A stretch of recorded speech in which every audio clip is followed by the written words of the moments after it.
The dragon court did not bury cursed brides. It fed them to the bone serpents. Isolde Veyra learned this beneath a sky the color of old ash, standing at the edge of the sacrificial pit in the wedding gown she had never been allowed to finish wearing. The lace had been torn at the sleeves. The silver veil hung crooked from her dark hair. Dried blood marked the place where the bridal circlet had been ripped from her brow. Below her, the pit breathed.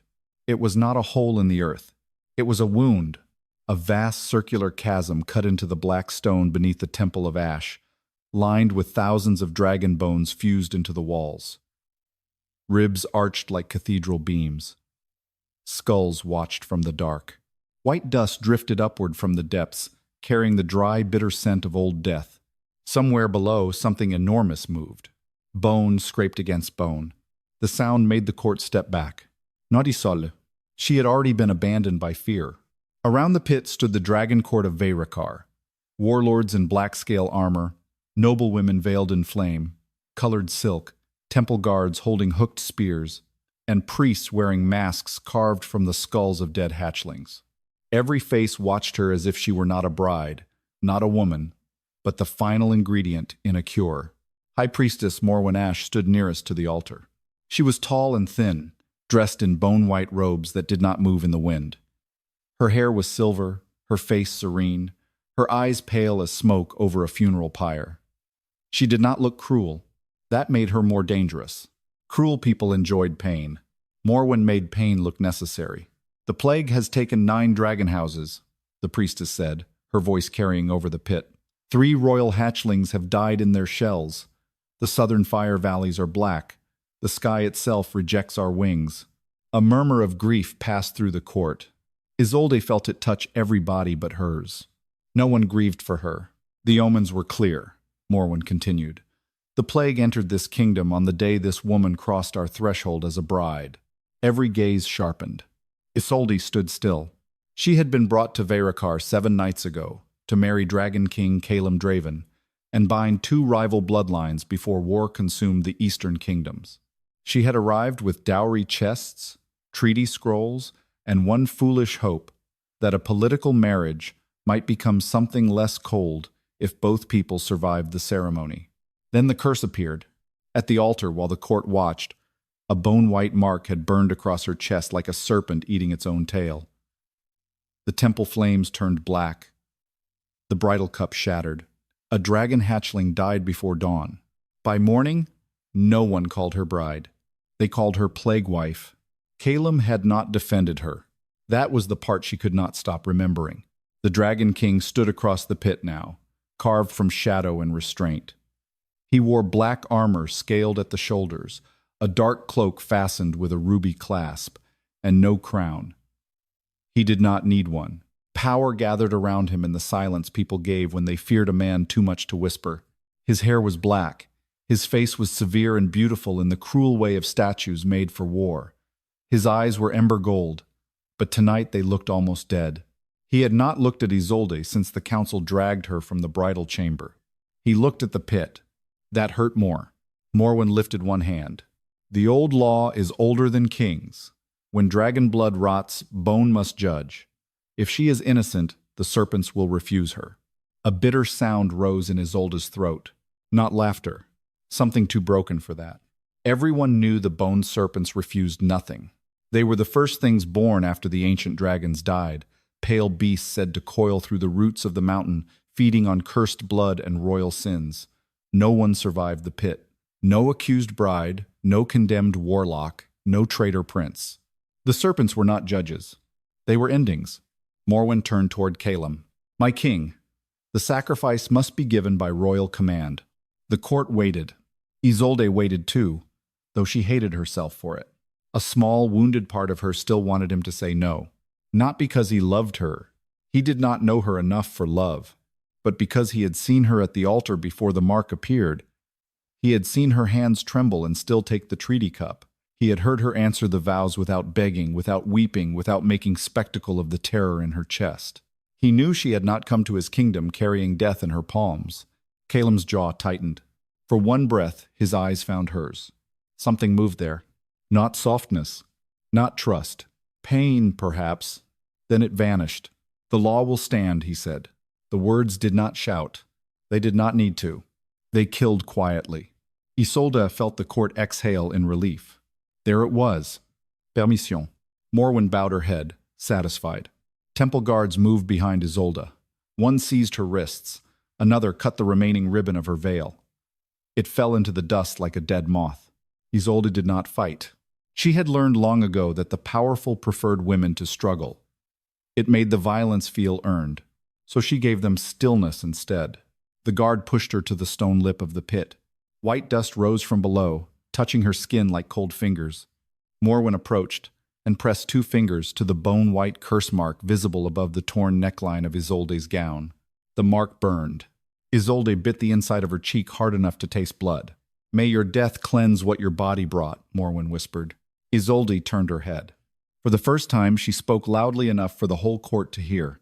"If your god needs a bride to bleed before he can heal a kingdom, perhaps he is not a god. Perhaps he is only hungry." The court recoiled. Morwen's face did not change, but her eyes sharpened. Caelum looked at Isolde then, fully. Too late. The guards shoved her. For one suspended heartbeat, Isolde felt nothing beneath her feet. Then she fell. The pit swallowed the court's faces first, then the gray sky. Then the rim of the temple, shrinking above her like a closing eye. Wind tore at her gown. Bone dust filled her mouth. The white mark across her chest burned so fiercely she thought her ribs would split. Below, the darkness moved. A shape uncoiled. Then another. Then many. The bone serpents rose toward her. They were vast, pale, and terrible. Their bodies made of smooth white plates like polished vertebrae, their skulls long and crowned with backward horns. No flesh covered them, yet they moved with awful grace, winding through the air as if the pit itself were water. Isolde closed her eyes. She would not scream for them. She would not give the court that final song. The first serpent reached her. Its skull brushed her cheek. Cold, gentle. Isolde opened her eyes. The serpent did not bite. It circled her. Another serpent coiled beneath her falling body, slowing her descent.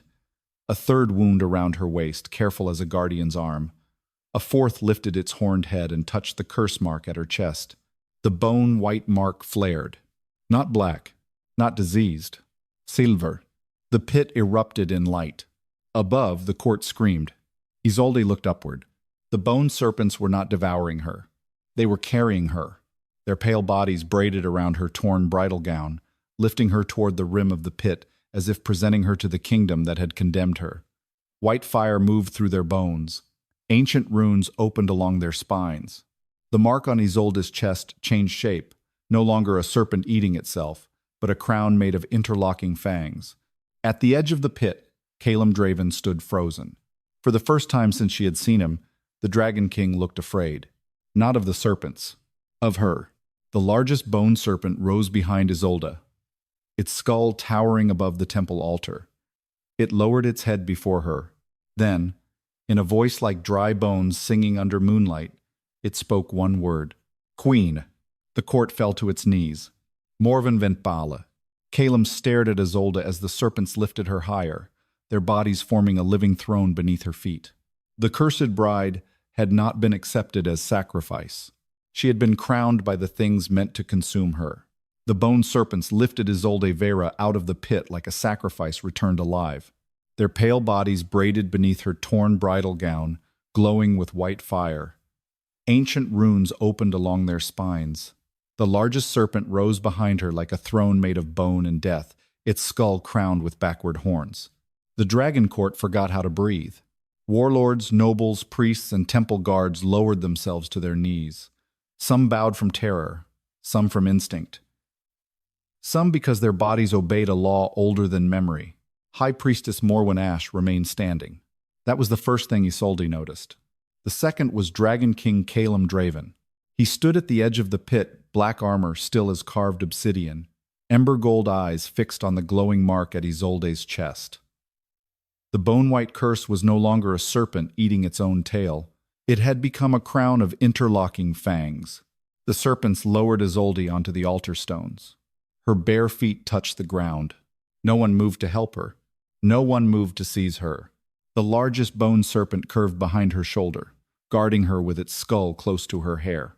Morwen's face had gone pale, but her voice stayed calm. A false omen. The words cut through the silence. Several priests looked up. Morwen lifted one hand, gathering authority back around herself. The bone serpents are creatures of old death. They can be deceived by cursed blood. Isolde Veyra. Minutes ago, Morwen had called them divine judgment. Now that judgment had chosen wrong. Caelum's gaze shifted to the priestess. You said the serpents refused no guilt. Morwen bowed her head. And I still believe it, my king, which means we must ask what kind of guilt they recognized. The court stirred. There it was. Not denial. Reframing. Isolde understood then that Morwen was more dangerous than the pit, a beast either killed or spared. Morwen could turn even survival into evidence. She was not eaten, Caelum said. No, Morwen replied softly. She was claimed. The word moved through the temple like poison. Claimed. Not spared. Not chosen. Claimed. Morwen turned to the kneeling court. If the bone serpents crowned her, then perhaps they are not guardians. Perhaps they are calling their own blood back into the world. Whispers spread at once. Serpent blood. Bone witch. Plague bride. Bride of death. Isolde's hands trembled, but she closed them into fists. She would not break in front of people who had just watched her fall. Caelum stepped toward her. The bone serpent behind Isolde opened its jaws. Every dragon knight drew steel. Caelum stopped. His eyes stayed on Isolde. Did you know this would happen? The question struck harder than it should have. She looked at the man who had sentenced her to the pit. No. Did you carry that mark before our wedding? No. Did your blood call them? I do not know. Then what are you? Isolde laughed once. A broken, bitter sound. That seems to be the only question kings ask women after they survive what should have killed them. Caelum's expression changed. Only slightly, enough for her to know the words had landed. Morwen stepped closer, careful not to enter the serpent's reach. My king, she must be restrained. The plague began when she crossed our threshold. The serpents have named her queen. If she commands them, she commands the oldest bones beneath Veyrakar. I commanded nothing, Isolde said. Morwen's voice softened. Power does not need intention to be dangerous. The court liked that. Reasonable cruelty always sounded cleaner. Then a wet cough broke from the southern balcony. A young dragon lord collapsed against the railing, black blood spilling from his mouth. His mother screamed. Gray plague lines crawled up his throat, branching beneath his skin like ash roots. The court recoiled. The plague, someone whispered. Morwen turned sharply toward Isolde. You see? Her coronation wakes death. Isolde stared at the choking young lord. The mark at her chest burned cold. Through it came a strange sound, like bones rattling under deep water. The sickness inside the young lord answered the serpents. But it was not coming from Isolde. It was coming toward her, feeding on fear, growing stronger beneath accusation. She stepped off the altar. Caelum blocked her path. Where are you going? To him. No. The answer came instantly. A king's command. Isolde looked up at him. You threw me into a pit to save your kingdom. Now you object to me trying? His eyes flashed. I object to not knowing whether your touch will kill him faster. He is already dying. The young lord convulsed on the balcony. His mother sobbed his name. Isolde's voice lowered. You can stop me, Dragon King. But if he dies while you decide whether I am useful or dangerous, that death belongs to you. The temple went silent. Caelum stared at her. She expected fury. Instead, she saw conflict. Sharp, unwelcome, alive. At last he stepped aside. Très. Not trust. Permission. For now, it was enough. Isolde crossed the temple stones. The bone serpents followed behind her, gliding through the air like pale ribbons of judgment. The court parted in terror. When she reached the young lord, his skin had gone gray. Black blood stained his lips. The plague lines crawled toward his eyes. Isolde knelt beside him. She did not know what to do. That was the terrible truth. The entire court was watching a miracle that had no instruction. So she did the only thing she knew. She refused to look away from suffering. She placed her hand above the plague mark. The serpent crown on her chest flared. Behind her, the bone serpent opened its jaws and breathed white fire over her fingers. Not flame. Memory. The gray plague lines recoiled. The young lord gasped. Black smoke pulled from his veins and twisted upward. The serpent swallowed it whole. The boy began to breathe. His mother fell to her knees. The court erupted, not in joy, in fear, because Isolde had not ended death by becoming less cursed. She had made the curse obey. Caelum stared at her from across the temple, something fierce and troubled moving behind his eyes. Morwen's face went still as bone. Isolde rose slowly, shaking from the cold inside her chest. The largest bone serpent coiled around her feet, then touched its skull gently to her hand. A queen's beast, recognizing its queen. Morwen whispered to the nearest priest. Isolde did not hear the words, but she saw the priest's face drain of color. Caelum saw it too. "What did you say?" he asked. Morwen's lips parted. Before she could answer, the temple floor cracked beneath Isolde. A circle of old bone runes burned white around her feet. The serpents hissed, not at her, at the priests. Isolde looked down as the runes tightened like a noose. Morwen's voice rang across the temple. "If she can draw out the plague, then she can carry it." Caelum turned sharply. But the priests had already lifted their bone staffs. White chains burst from the floor and wrapped around Isolde's wrists. The bone serpent surged. Caelum drew his sword. For the first time, the Dragon King moved to protect her. Too late. The chains yanked Isolde backward toward the altar. Morwen's calm shattered into command. "Bind the Serpent Queen before she wakes the rest of the dead." The largest serpent roared.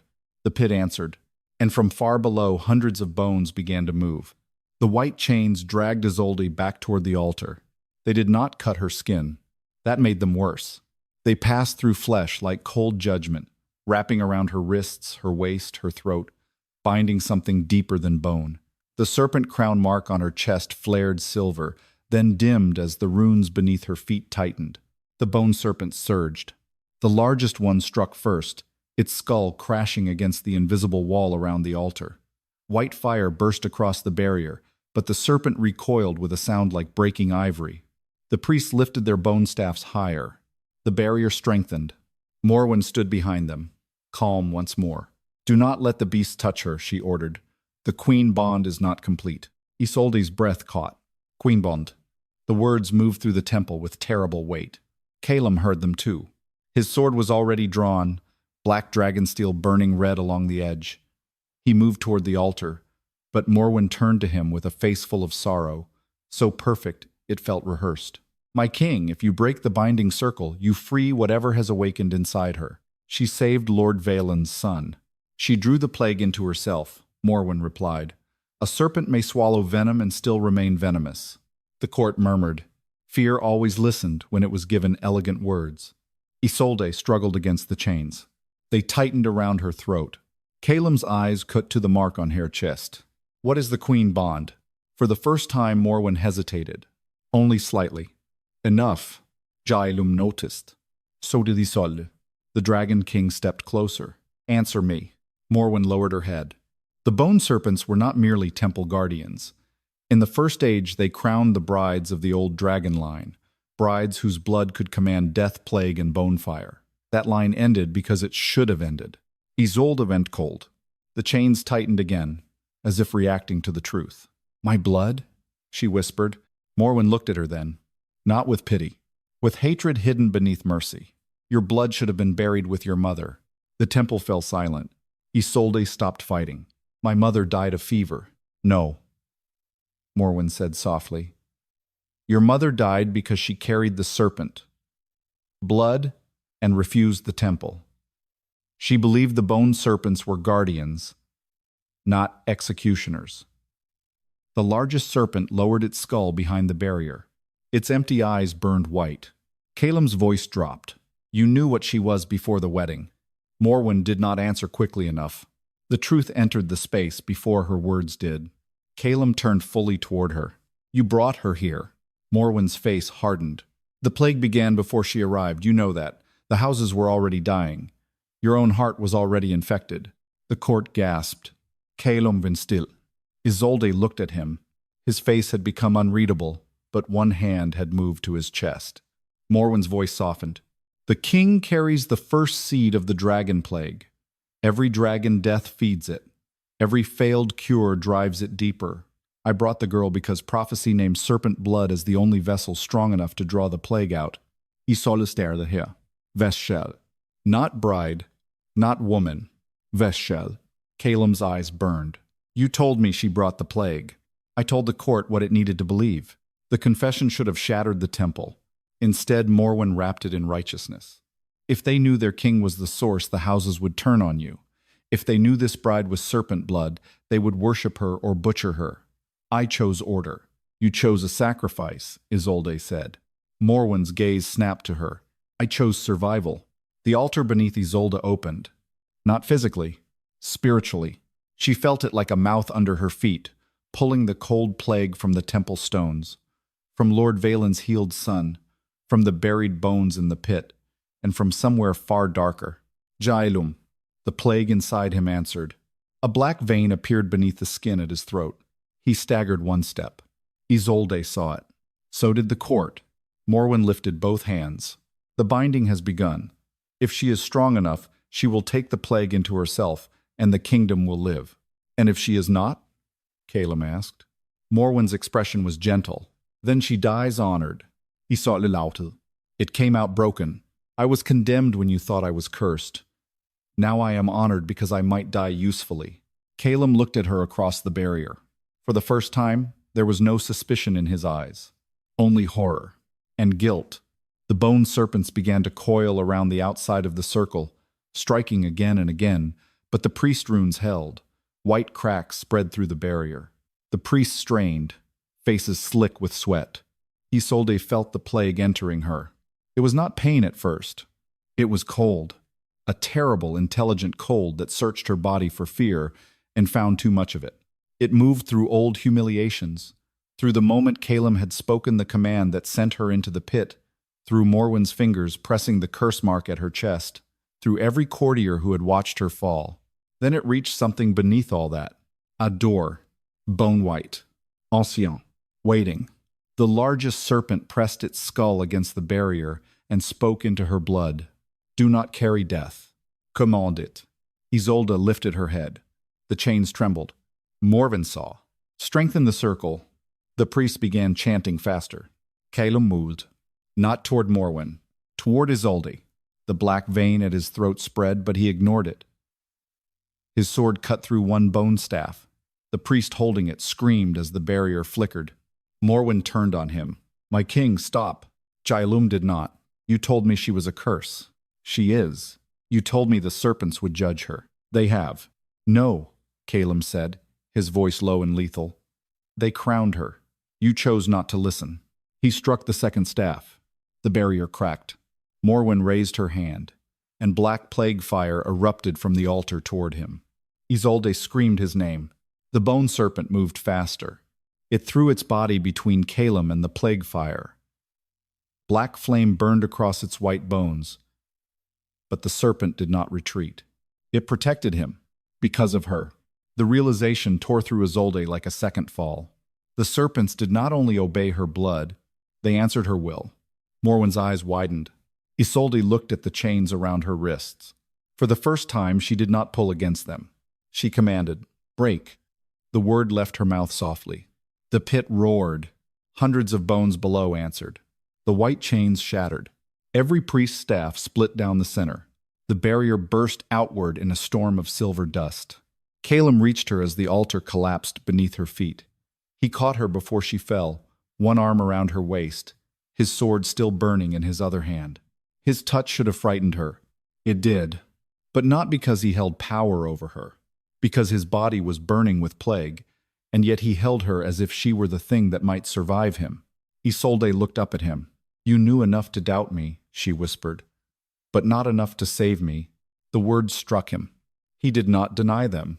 No, he said. I did not. Morwen backed toward the pit, her calm finally cracking. The bone serpents rose behind her, one by one, their skulls opening, white fire gathering in their ribs. Caelum turned, placing himself between Isolde and the court. Too late, perhaps. But this time, by choice. Morwen lifted a bloodied hand toward the priests, seized them both. No one moved. Not the guards, not the nobles, not even the priests, because behind Isolde, the pit had awakened. Hundreds of bone serpents climbed the walls in silence, their bodies forming a vast white crown around the temple. The largest serpent lowered its head beside Isolde. Its voice filled the court. The bride is not the plague. Every torch turned white. The serpent's skull angled toward Caelum. The king is. The temple did not move. No one breathed. The largest bone serpent hovered beside Isolde, its skull angled toward Dragon King Caelum Draven, its voice still ringing through the court. The bride is not the plague. A pause. The king is. The words struck harder than any blade. Caelum did not flinch. That was the terrible part. He looked as if some part of him had always known. Around the bone pit, nobles stepped back from him. Dragon lords who had once bowed to his shadow now stared at his throat, where the black vein of plague pulsed beneath his skin. Temple guards lowered their spears, not at Isolde now, but toward their own king. Isolde felt Caelum's arm tighten around her waist. Not in command. In restraint. He was holding himself together. High Priestess Morwen saw the shift and seized it. "My king," she said, her voice soft with practiced sorrow. "Forgive me. I tried to spare you this humiliation." Caelum's eyes did not leave the serpent. "You lied to me. I protected the throne. You fed my bride to the pit. I gave the bone serpents what the prophecy demanded." Isolde pulled away from Caelum's hold. Her body still trembled from the broken chains, but she made herself stand alone. The serpent crown mark at her chest burned with a cold silver light. "What prophecy?" she asked. Morwen looked at her as if a sacrifice had no right to question the knife. "The plague bride prophecy," she said. "When the dragon heart rots, the bone-crowned bride shall carry death into herself, and the kingdom shall breathe again." Isolde's stomach turned. Carry death. Again that word. Carry. As if her body were only a vessel for someone else's survival. Caelum's voice lowered. "You never meant to cure me." Morwen's gaze flicked to him. "I meant to save Veyrakar. By killing her. By using what she was born to be." The bone serpents hissed. White fire rippled down the pit walls. Morwen lifted her hands, appealing now to the court. "Look at him. Look at your king. The plague lives in his dragon heart. Every hatchling that dies feeds him. Every noble house that falls weakens him. If we let him rot, Veyrakar dies with him." The court trembled. Fear was returning to its old shape. Fear of the king. Fear of Isolde. Fear of what truth would cost. Morwen pointed at Isolde. "But she can draw it out. You saw it. She saved Lord Valen's son. She can carry the plague into the bone pit and end it." "End it?" Isolde whispered. "Or hide it?" Morwen's pale eyes sharpened.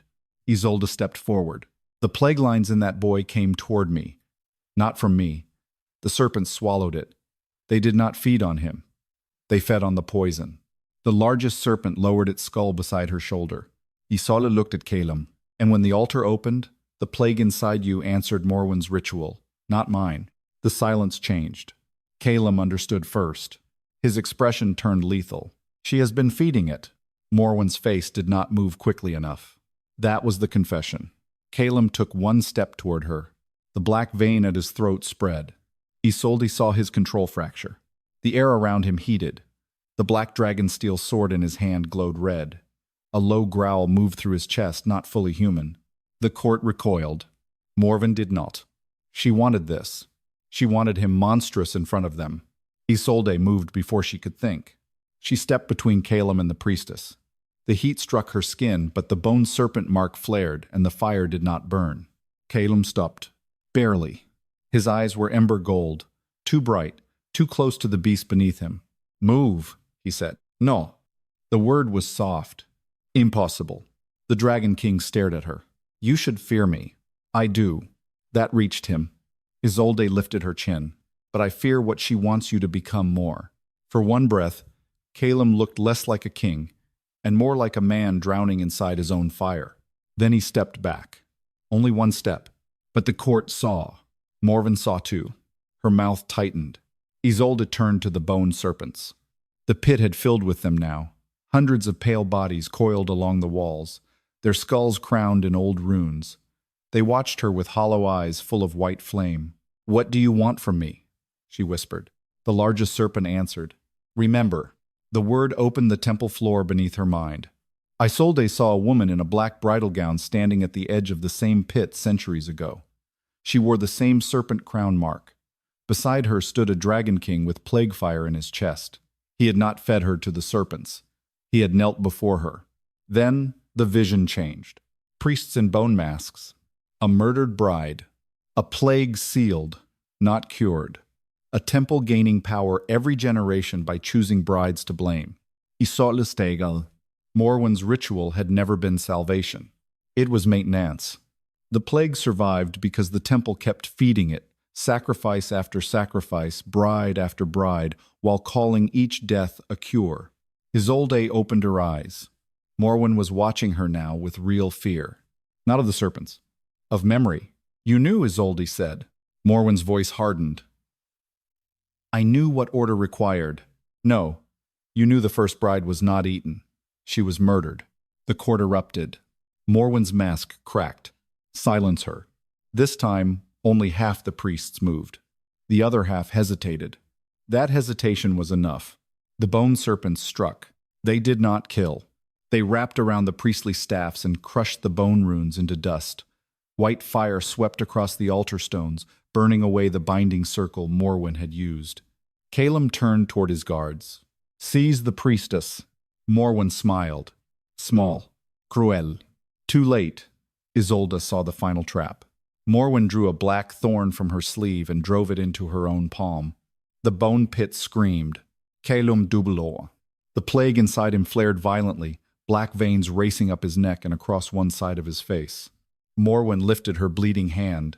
If the king will not give me the bride, she said, then the plague will take him before the court. Caelum fell to one knee. His dragon shadow erupted behind him, vast and broken, wings of black fire stretching across the temple walls. The court screamed. Isolde ran to him. The bone serpents surged with her. Caelum looked up, barely holding himself back. Do not touch me. His voice was rough with pain. I will burn you. Isolde knelt before him. The serpent crown mark at her chest blazed silver white. You already threw me into death, she said. Let me decide what I survive. She placed both hands against his chest. The plague struck her like a winter blade wrapped in fire. Caelum Draven. The bone serpents coiled around them, forming a living wall of white bone between the king, the bride, and the terrified court. Morwen's smile faded. Because the plague did not consume Isolde. It answered her. The plague answered Isolde. Not with obedience. With recognition. It surged from Caelum's chest like black fire trapped beneath skin, racing into her palms, up her arms, through the serpent crown mark burning over her heart. For one breath, Isolde thought Morwen had been right. She thought her body would become the vessel, the tomb, the bride-shaped grave where Veyrakar buried its sickness. Then the bone serpents tightened around them. Their white bodies rose in a living wall, shielding Isolde and Caelum from the court. Bone plates clicked together like ancient armor. Hollow skulls turned outward, warning every priest and noble not to come closer. Inside that circle, there was only heat, cold, and the terrible sound of Caelum trying not to become a monster. Let go, he rasped. His hands were clenched at his sides, claws breaking through his fingers. Black scales crawled up his throat. One side of his face had begun to change, dragon shadow pressing beneath the skin. I said let go. No, you do not understand. Isolde's breath shook. I understand enough. The plague struck deeper. She saw flashes that were not hers. A dragon hatchling dying in a shell of blackened gold. A valley of burned wings. Caelum, as a younger king, kneeling beside his first dying commander, while priests whispered that the plague needed blood law, sacrifice, order. Morwen standing in temple shadow, collecting plague ash in a bone cup. Not curing it, keeping it, feeding it. Isolde gasped. It is not only inside you, she whispered. Caelum's burning eyes locked on hers. What? She stores it. Morwen's voice cut through the serpent wall. She lies because the plague speaks through her now. The court stirred beyond the bones. Isolde could not see them clearly, but she felt their fear shifting again, hunting for the easiest story. Caelum was plage. Isolde was curse. Morwen was order. That had always been Morwen's true magic. She made cruelty easier to understand than truth. Isolde pressed her palms harder to Caelum's chest. The plague fought her. Not mindless sickness. A bound thing. A chained hunger taught where to go. The bone serpents opened their jaws and breathed white fire over Isolde's arms. The fire did not burn. It showed her the pattern. Black threads ran from Caelum's heart into the temple floor, from the floor to the altar, from the altar to Morwen's bone staff. Every sacrifice had not cleansed the plague. It had fed the temple. The dragon court had been worshipping the wound. Isolde lifted her head. "Break the altar," she said. Caelum stared at her. "What?" "Morwen's power is not in the pit. It is in the altar. The plague is anchored there." A tremor passed through his body. "If I move, I may burn you. Then do not move like a beast." Her voice softened. "Move like a king." Something in him steadied. Only slightly. "Enough." Caelum raised one shaking hand. Black fire tore across his arm, but Isolde held the plague at his chest, forcing it to remain where she could feel it. The largest bone serpent lowered its skull beside Caelum's shoulder, and for one impossible moment, king and serpent breathed together. Caelum struck the altar with his sword. Dragon steel met bone stone. The first blow cracked it. Morwen screamed, not in grief, in fear. "No." The court heard that. So did Isolde. Caelum struck again. The altar split open. Black smoke poured out, filled with voices. Brides, children, soldiers, hatchlings. All the deaths Morwen had named necessary. All the suffering she had hidden beneath law. The bone serpents shrieked. They did not sound like monsters now. They sounded like witnesses. The plague threads tore free from Caelum's chest and lunged toward Isolde, desperate for another vessel. She nearly collapsed. Caelum caught her wrist. His touch burned, but not enough to make her let go. "Isolde," he said. Her name sounded like apology, like command broken into prayer. "I will not let it take you. You do not decide that." His jaw tightened. "No." Then, to her shock, he lowered himself to one knee before her. The Dragon King of Veyrakar, kneeling in the shattered temple, plague fire burning through his veins, sword in one hand and her wrist in the other. "I do not decide," he said. "I ask." The words struck deeper than any vow. No man in this court had asked her anything since the wedding. Not whether she feared the pit. Not whether she carried the curse. Not whether she wanted to die for their salvation. Isolde looked at the plague swirling between them. Then at Morwen, who stood beyond the serpent wall with her perfect white robes stained black by the altar's smoke. "I will not carry it," Isolde said. Her voice grew stronger, and neither will he. The serpent crown mark opened fully. White fire burst from her chest, not outward, but downward, into the broken altar, into the roots of the pit, into the bone walls lined with dragon skulls. The bone serpents turned as one. They swallowed the plague, not into their bodies, into the names of the dead. The temple floor lit with carved markings hidden beneath centuries of ash, bride names, sacrifice names. The women Morwen's temple had fed to the pit and erased from songs. Their names burned silver. Morwen stumbled back. No, the dead belonged to the temple. The largest bone serpent rose behind Isolde. Its voice filled the chamber. The dead remember who fed them. The white fire surged. Morwen's bone staff cracked. The black thorn in her palm turned to ash. The plague inside Caelum receded, not gone, but no longer ruling his blood. He exhaled sharply and nearly fell. Isolde caught him this time. The court saw the cursed bride holding up the Dragon King, the woman they had thrown into the pit standing while the king leaned on her. Morwen saw it too. Her face twisted. "Kill her," she commanded. No priest moved. The bone serpents uncoiled from around Isolde and Caelum, revealing them to the court. Hundreds of pale serpents lined the temple walls, skulls lowered toward the priestess. Caelum rose slowly beside Isolde. His face was still marked with fading black scales, but his eyes were clear.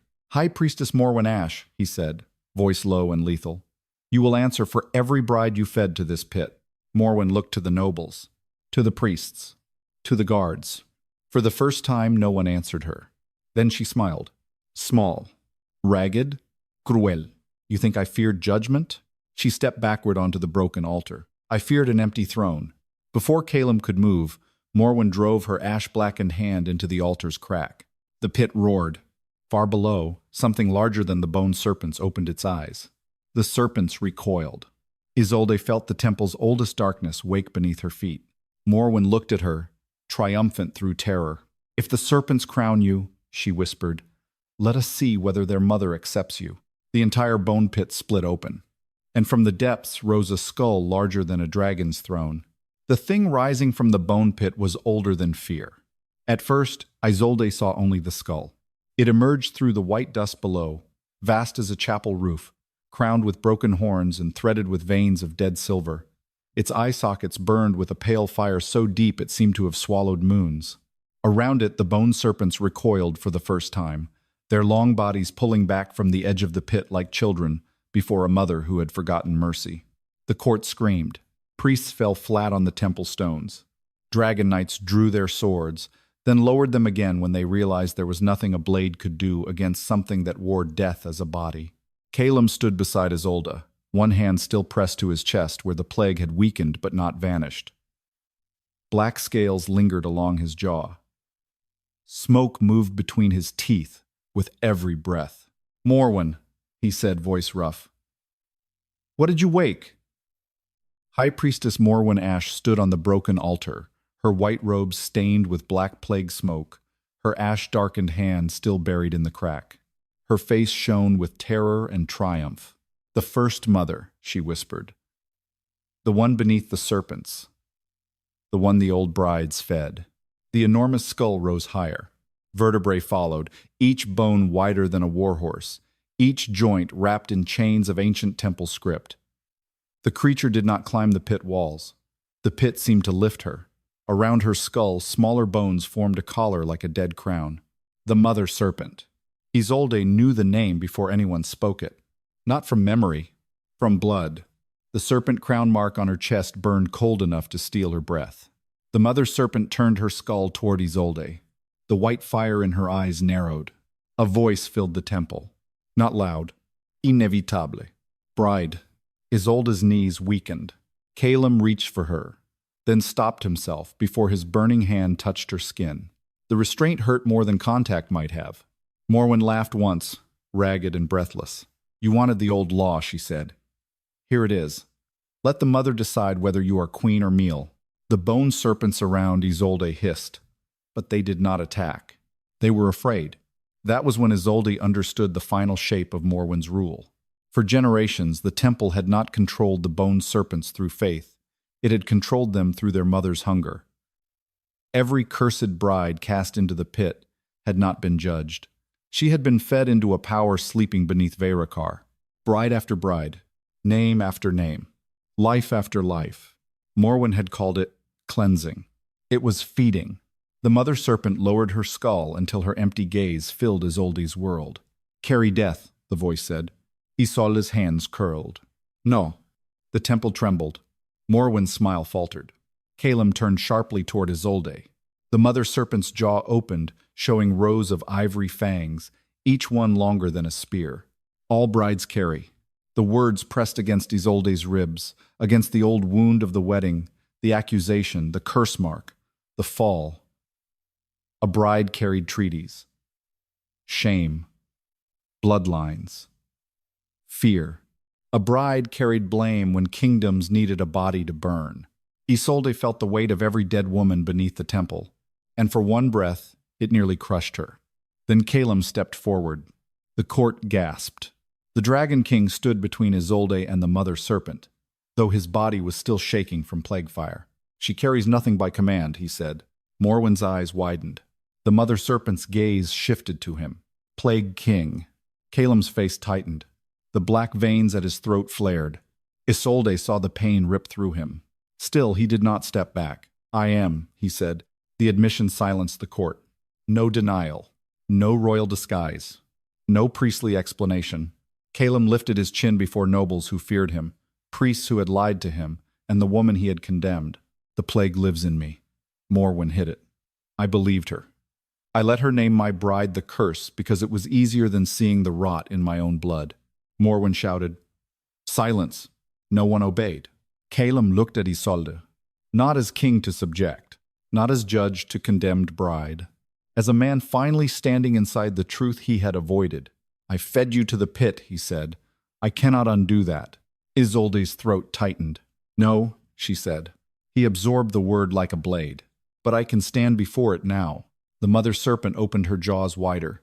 The air began to pull toward her mouth. White dust lifted from the temple floor. Loose bones rattled. The smaller bone serpents coiled tighter around Isolde, not to restrain her, but to anchor her. Morwen cried out over the wind. She will eat you both. That is what the old law does. It takes the bride, the plague, the king, everything unclean. Let it finish. Isolde turned toward her. And leave you to call it salvation? Morwen's face twisted. The kingdom needs a priestess who understands sacrifice. No, Isolde said. The kingdom needs to stop mistaking sacrifice for someone else's suffering. The serpent crown mark flared. The dead bride names beneath the ash ignited again. One by one, silver letters burned across the temple floor, spreading outward in circles around the pit. Ailira, Vion, Cassira, Myrith. Names erased from songs. Names buried under bone law. The mother serpent paused. For the first time, hunger hesitated. Isolde felt the dead women rise through the mark at her chest, not as ghosts with faces, but as pressure, memory, refusal. They had been fed to the pit. They had not been devoured completely. Something of them remained inside the mother serpent. Isolde stepped beside Caelum. This time, she touched his wrist. His skin burned. Hers did not. The court saw. Caelum looked down at her hand, shaken. Isolde kept her eyes on the mother serpent. You are not hungry, she said. The enormous skull tilted. You are full of women who were never allowed to speak. The pit went silent.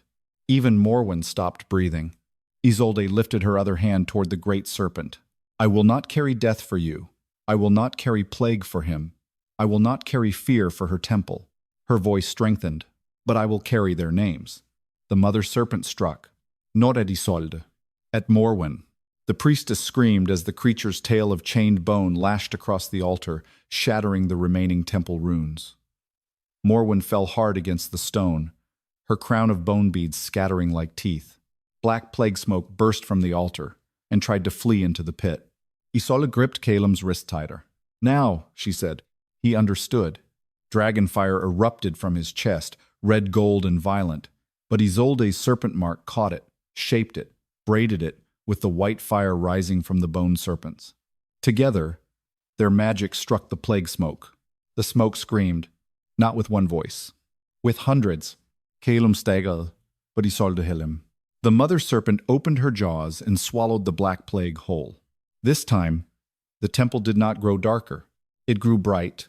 White fire traveled through the mother serpent's bones, through the smaller serpents, through the pit walls, through every carved bride name in the floor. The dead names shone until the entire temple of ash looked like a sky full of buried stars. Morwen crawled backward, trembling.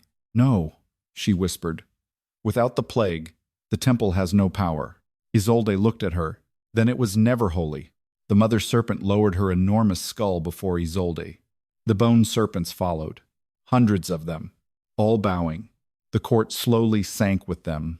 Warlords, nobles, priests, guards, even Caelum, still holding Isolde's hand, lowered himself to one knee. Isolde stared at him. You do not need to kneel. His ember eyes lifted to hers. I know. That made it different. Behind them, Morwen reached for a broken bone staff. Isolde saw the movement. So did the mother serpent. But Caelum moved first. He did not kill the priestess. He placed the point of his dragon-steel sword against the staff and pinned it to the stone. No more brides, he said. Morwen looked up at him with hatred. Then at Isolde, this crown will rot you. Isolde touched the serpent mark at her chest. The fang crown burned silver white. No, she said. It will remember me. The mother serpent breathed once over her brow. Bone-white light formed above Isolde's head, shaping itself into a crown of pale fangs and dragon flame. Not heavy, not gentle, chosen. The court that had watched her fall into the pit now watched her rise before it. Not as curse, not as sacrifice.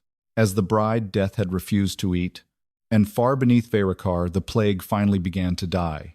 The Temple of Ash had crowned Isolde before the same court that had watched her fall. For one breath, no one knew what to do with that. The bone serpents bowed around her in pale coils. their skulls lowered, white fire glowing through their ribs. Behind them, the mother serpent hovered above the pit, vast and silent, her ancient eyes fixed on the crowned bride. Caelum stood beside Isolde, no longer consumed by the plague, but not healed either. The black veins had faded from his throat, yet something dark still moved beneath his skin. Morwen saw it first. The high priestess lifted her head from the broken altar. Her white robes were torn, her silver hair loose, but her voice remained calm. "You think this is salvation?" she asked. "The plague has only retreated. It will hide inside the king's heart again. It will return when he weakens, when she sleeps, when the serpents hunger." The court stirred. Fear needed only a little breath to live again. Caelum's eyes hardened. "Your altar fed the plague, and yet the altar held this kingdom together for centuries," Morwen replied. Isolde stepped forward. "You call it survival because you were not the one thrown into the pit." Morwen turned to the nobles and priests. "If the bone serpents obey her, who commands death now? If the king's plague answers her touch, who truly rules his body? If dead brides speak through her, is she queen?" Her pale eyes narrowed. "Or is she a door?" The word chilled the temple. Door. Not woman. Not bride. Not queen. Another name for a body others could fear, use, or seal. Caelum moved toward Morwen. Isolde lifted one hand. He stopped. The court saw it. So did Morwen. Isolde looked at the priestess. "You are trying to make them fear what I might become so they forget what you have already done." Morwen's expression sharpened. "Power must be feared." "No," Isolde said. "Power must answer." She turned toward the court. "Every bride sent into this pit will be named before dawn. Every family told their daughter died to cleanse the kingdom will hear the truth. Every priest who signed the bone rites will stand before the serpents they called holy." A lord near the steps recoiled. "You cannot judge the temple." The mother serpent lifted her skull. The lord fell silent. Isolde's crown flared. "Then let the dead testify." Silver fire split the temple floor. Not violently, precisely.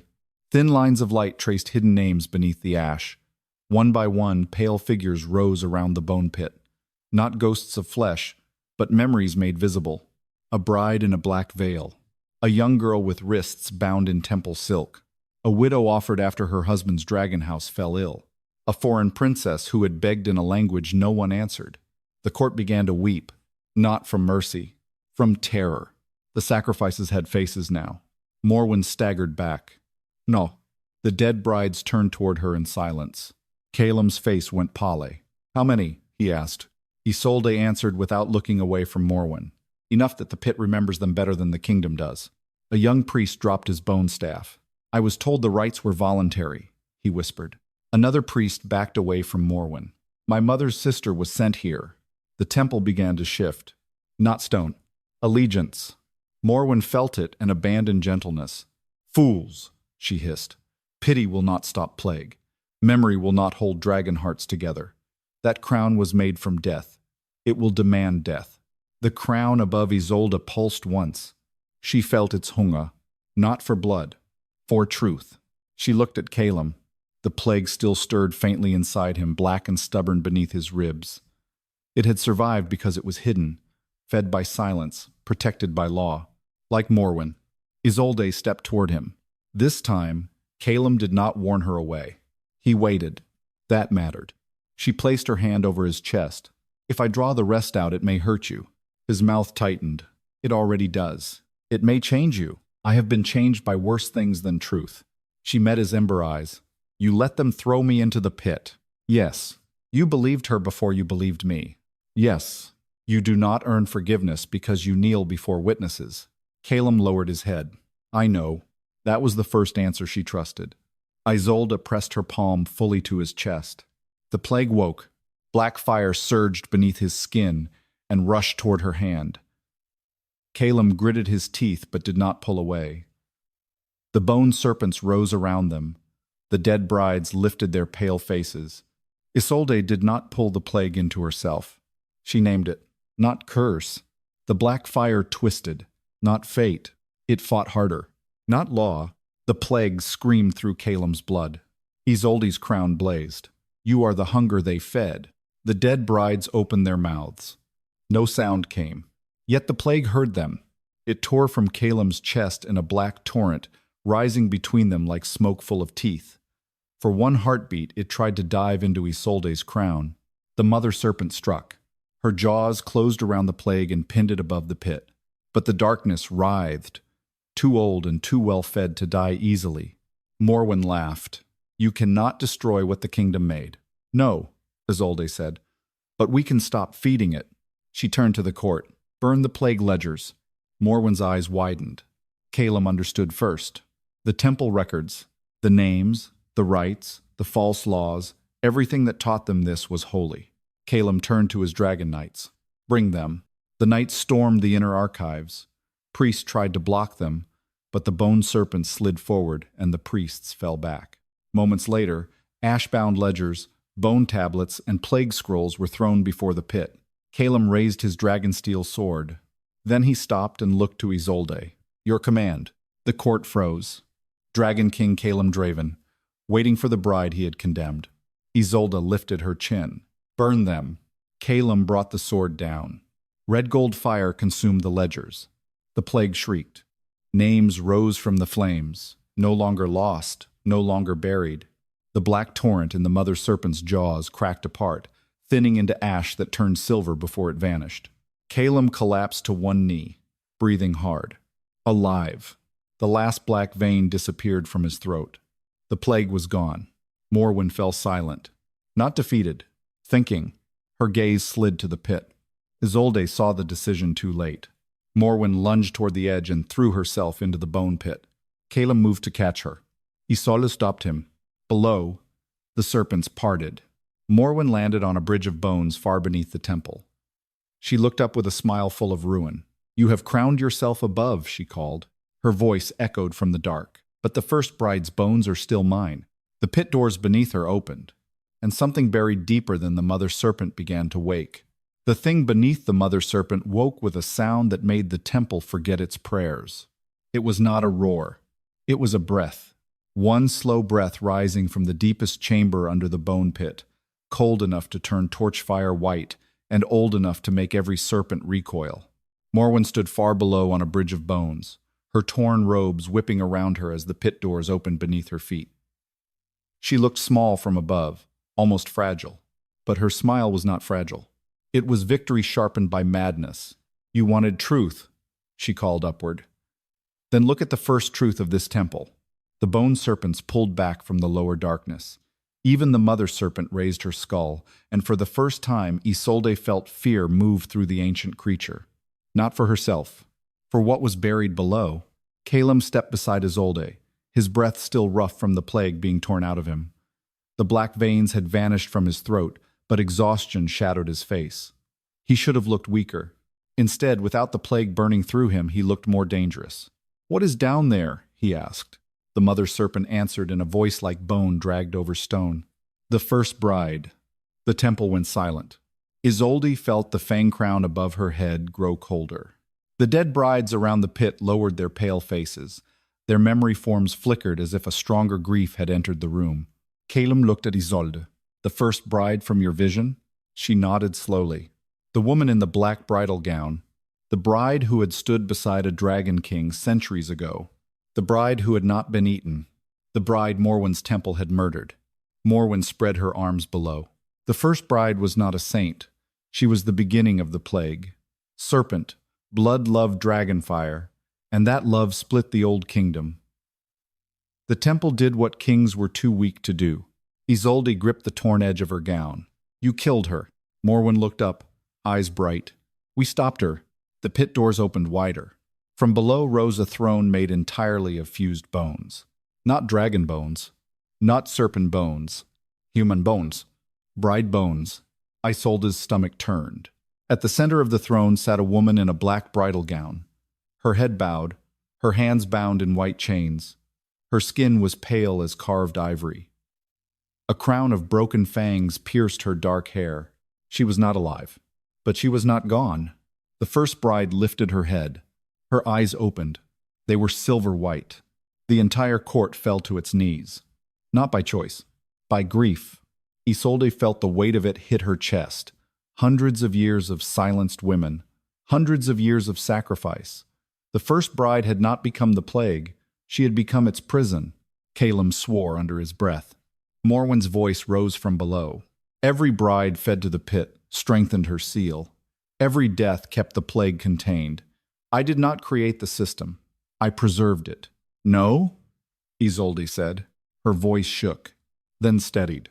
You inherited murder and called it duty. The first bride looked at her. For a moment, Isolde could not move. Then the woman's bound hand lifted slightly. Come. The word entered Isolde's blood. Caelum caught her wrist. No. She looked at him. His eyes burned with a fear he did not hide. If you go down there, Morwen will close the pit above you. Yes, I cannot lose you to a truth I helped uncover too late. The honesty nearly broke her, but Isolde pulled free gently. You do not get to command my survival. Pain crossed his face. Then he stepped back. You are right. The court heard him. So did Morwen. So did Isolde. For the first time, the Dragon King did not stop her. He trusted her to choose. Isolde descended. The Bone Serpents formed a path down the pit wall, their pale bodies locking together into steps. Each step carried her deeper into the cold. The dead brides followed as reflections along the stone, silent witnesses drifting beside her. Morwen waited on the bridge of bones. Her face had lost its priestly calm. You think she will bless you? I think she will tell the truth. Morwen's hand tightened around a shard of black altar stone. The truth is that kingdoms require bodies to stand on. Isolde stopped before her. Then let this kingdom learn to stand without burying women beneath it. Morwen struck. The black shard flashed toward Isolde's throat. Caelum's roar shook the temple above, but he was too far. Isolde did not move fast enough. The mother serpent did. Her tail swept through the bridge, knocking Morwen aside. The priestess hit the bone floor hard, the shard skidding into the darkness. Isolde reached the bone throne. The first bride raised her bound hands. The chains were made from vows. Broken vows. Royal vows. Temple vows. Love turned into law. Isolde touched the first chain. A memory burst through her. The first bride had not cursed the kingdom.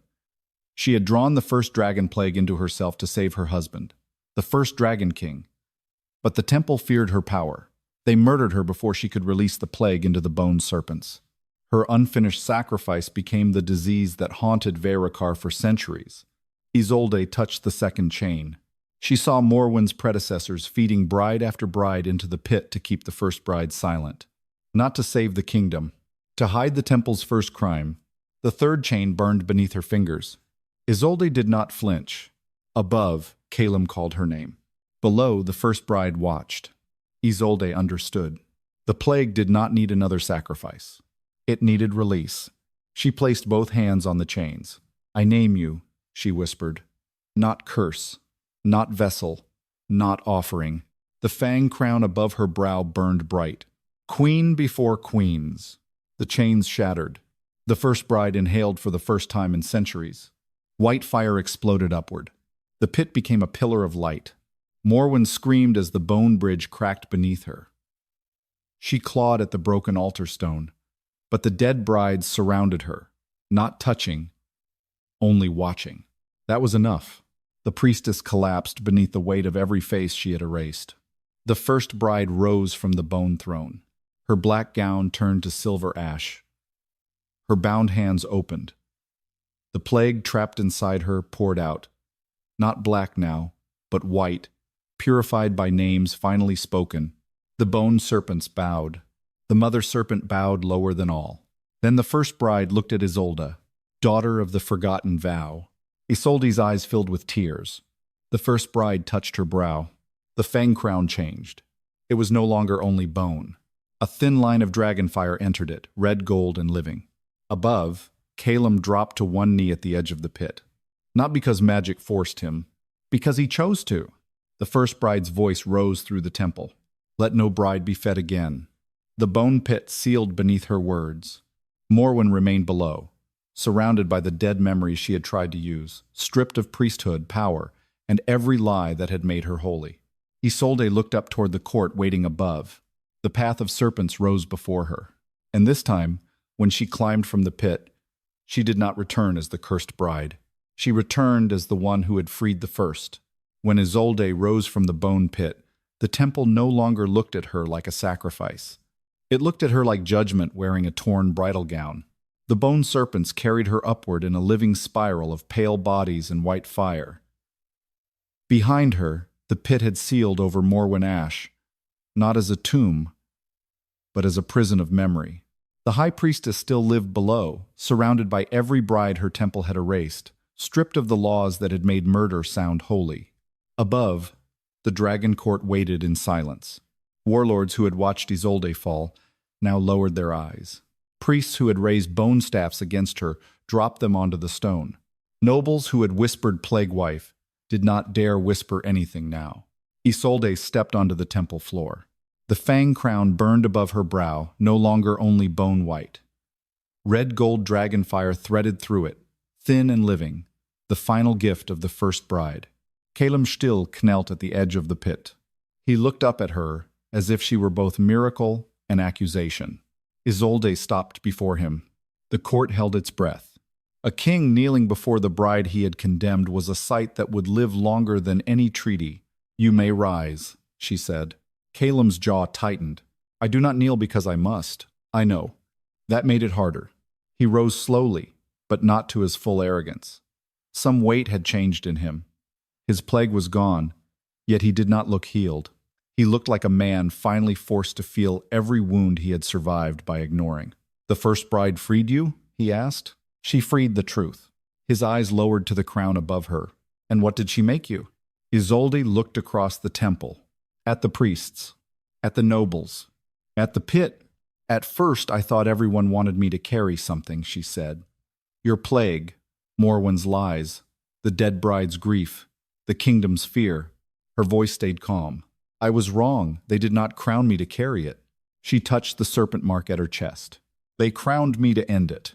A murmur moved through the court. Caelum turned to his guards. "Seal the temple archives. Confine every priest who served Morwen's inner rites. No one leaves Veyrakar until the bride ledgers are read aloud." The order shook the priests from their silence. One older priest stepped forward, trembling. "My king, the temple cannot be judged by the crown alone. It predates your throne." Caelum's eyes turned ember-hard. "Then it has had centuries to learn shame." The priest bowed his head and backed away. But Isolde saw what Caelum did not. Not all the priests were afraid. Some were angry. Some looked past Caelum, past Isolde, toward the sealed pit with devotion sharp as knives. Morwen was trapped. Her faith was not. The danger was not over. A horn sounded outside the temple.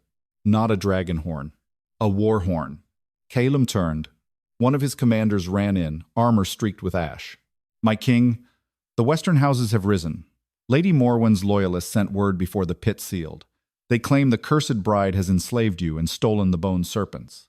The court erupted. Isolde closed her eyes for one breath. There it was. The next lie.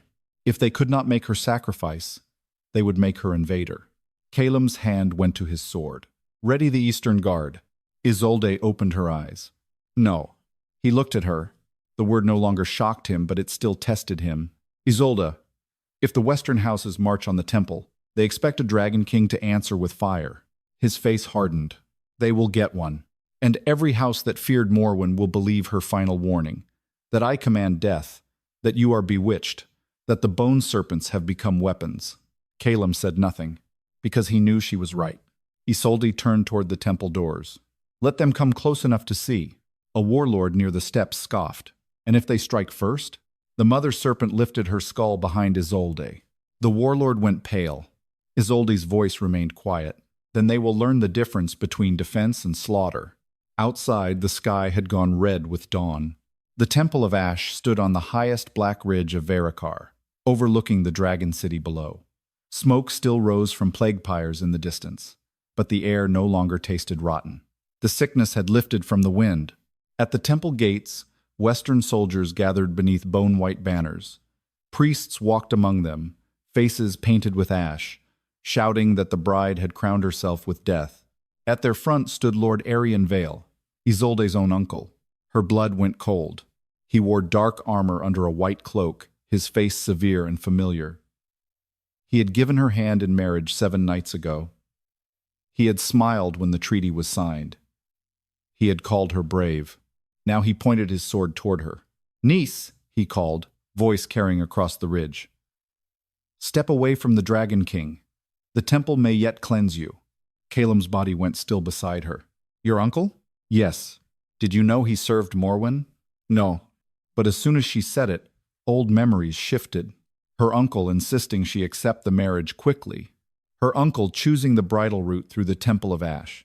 Her uncle telling her that a good bride saved kingdoms quietly.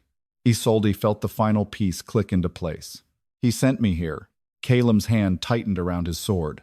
Isolde stepped forward before rage could decide for him. Lord Arion looked at the crown above her head and flinched. "Good. You knew," she said. His mouth tightened. "I knew the prophecy required Veyra blood. You knew Morwen would feed me to the pit. I knew you had a duty." The words struck the old wound cleanly. Duty. The prettiest word for a knife placed by family. Isolde walked down the temple steps. The bone serpents moved behind her, silent and vast. Caelum followed at her right, but he did not step in front of her. Lord Arion's soldiers trembled. Their horses backed away. "Your mother carried the serpent mark," Arion said. "She ran from the temple. She shamed our blood. I gave you the chance to restore it. My mother escaped murder. She abandoned destiny." "No," Isolde said. "She abandoned men who called murder destiny." Arion raised his sword. "Then I name you enemy of your house." For a moment, the girl she had been mourned, the niece, the bride, the woman who had wanted one person from her own blood to stand beside her. Then the fang crown burned colder. Isolde lifted her hand. "I accept." Arion charged. Caelum moved. Isolde stopped him with one glance. The largest bone serpent struck the ground between Isolde and her uncle, not touching him, only shattering the stone before his boots. Arion fell backward. His soldiers scattered. Isolde stood over him. "I will not feed you to the pit," she said. "I will not become the story you told them to fear." She turned to the western soldiers. "Go home. Tell your houses the plague is dead. Tell them Morwen lied. Tell them every bride she buried has a name." No one moved. Then one soldier dropped his sword. Another followed. Then another. Arion stared in disbelief as his own line broke around him. Caelum looked at Isolde. Not with suspicion now. Not even awe. With something deeper. A devotion still learning humility. The mother serpent lowered her skull behind them. And across Veyrakar, for the first time in generations, the plague bells stopped ringing. The plague bells stopped ringing. For the first time in a century, Veyrakar heard its own silence. No iron bells calling for the dead. No temple horns summoning another sacrifice. No priests chanting over blackened dragon eggs while mothers covered their mouths so the court would not hear them breaking. Only wind. Only dawn. Only the soft scrape of dropped swords across the stone steps as Lord Arion Vale's soldiers lowered their weapons before the cursed bride they had come to kill. Isolde stood at the temple gates with the fang crown burning above her brow, her torn wedding gown moving in the cold morning wind. Behind her, the bone serpents coiled along the black ridge, pale and enormous, their skulls lowered, not in hunger, but in witness. Caelum stood at her right, not before her, not behind her, at her side. That mattered more than any vow he might have spoken. Lord Arion lay on the cracked stone below the steps, one hand pressed to the ground where the serpent had shattered the path before his boots. His face had lost its pride, but not its hatred. "You think this makes you queen?" he spat. Isolde looked down at him. No. That surprised him. It surprised the court behind her too. Isolde stepped closer, the white fire of the bone serpents reflecting in her silver-lit eyes. "It makes me the woman you failed to bury." Arion's mouth twisted. "Your mother should have died in the pit." For one heartbeat, grief struck Isolde so sharply, she almost swayed. Her mother, the woman who had carried the serpent mark before her, the woman who had run from the temple, the woman Arion had called shameful because she refused to hand her daughter to old hunger. Isolde had spent years believing her mother died of fever. Now she understood the fever had been fear. A hunted woman burning from the inside because the temple wanted her bloodline back. Caelum moved slightly, not enough to interfere. Enough to remind Arion that the Dragon King's patience now had teeth. Isolde lifted her hand. Pin him. 2 dragon knights seized Arian. He fought them, but not well. Men like him were strong when speaking law over bound women, less strong when dragged before the truth. The Western soldiers watched, uncertain. Isolde turned to them.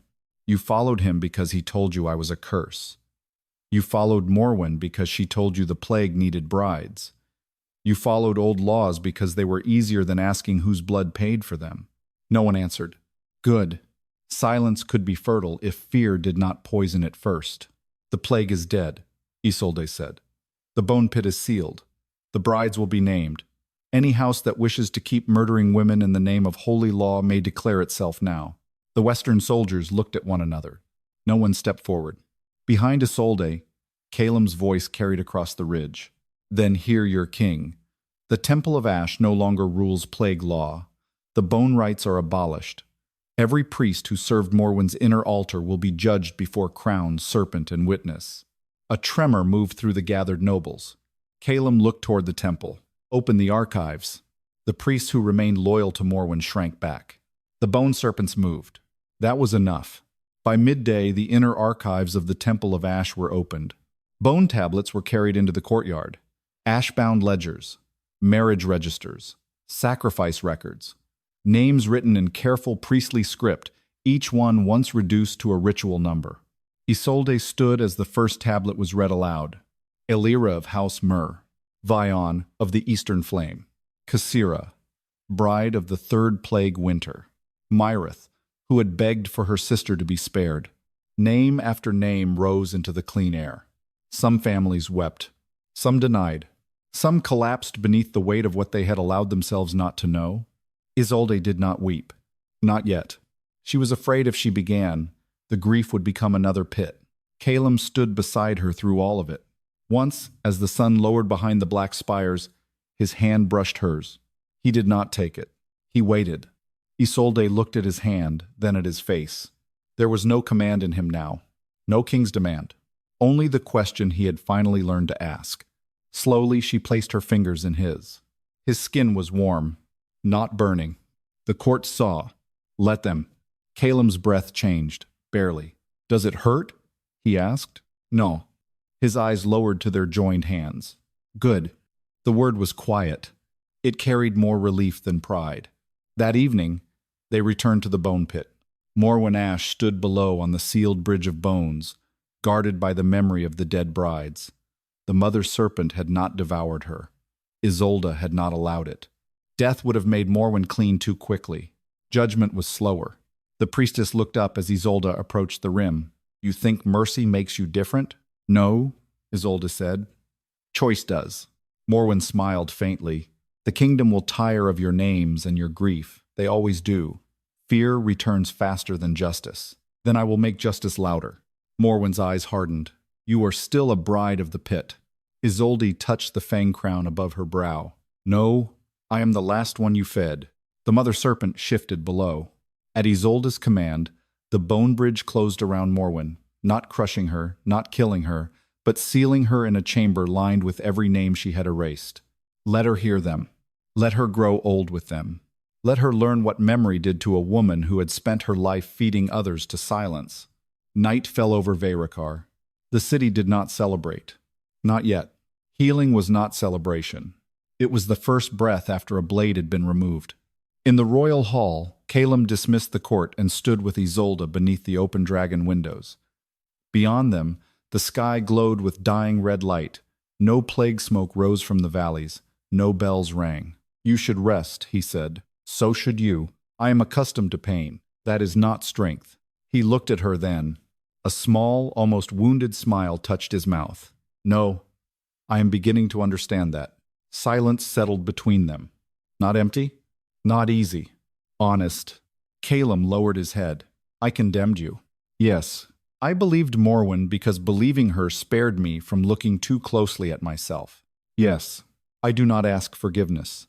Isolde studied him. What do you ask? His throat moved. To earn the right to stand beside you again tomorrow. The answer should not have moved her.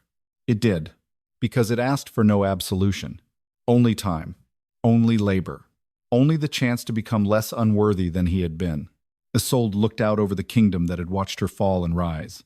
"You may stand beside me tomorrow," she said. His eyes lifted. "But not in front of me." A breath left him. Almost a laugh. Almost grief. Never again. Below the palace, the Bone Serpents sang. Not for sacrifice. For remembrance. At dawn, Isolde returned to the Temple of Ash. She did not wear the bridal gown. She wore black and silver, the colors of bone after fire. The fang crown hovered above her brow, pale and bright, no longer a curse mark, no longer a symbol of death. Behind her came Caelum, his dragonfire calm, and behind him came the court, the families, the soldiers, the priests who had chosen truth, and the names of every bride once lost to the pit. At the edge of the chasm, Isolde spoke the new law.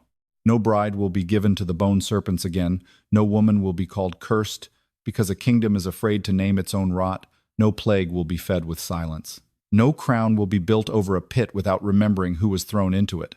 The mother serpent rose once more. She lowered her skull before Isolde. The Bone Serpents followed. Then the court, then Caelum. Isolde looked at the kneeling kingdom. She had entered Veyrakar as a treaty bride. She had been condemned as plague wife, thrown as sacrifice, raised as queen. But the final victory was not that death had crowned her. It was that she had refused to become another hunger wearing holy bones. The cursed bride turned from the pit and faced the rising sun.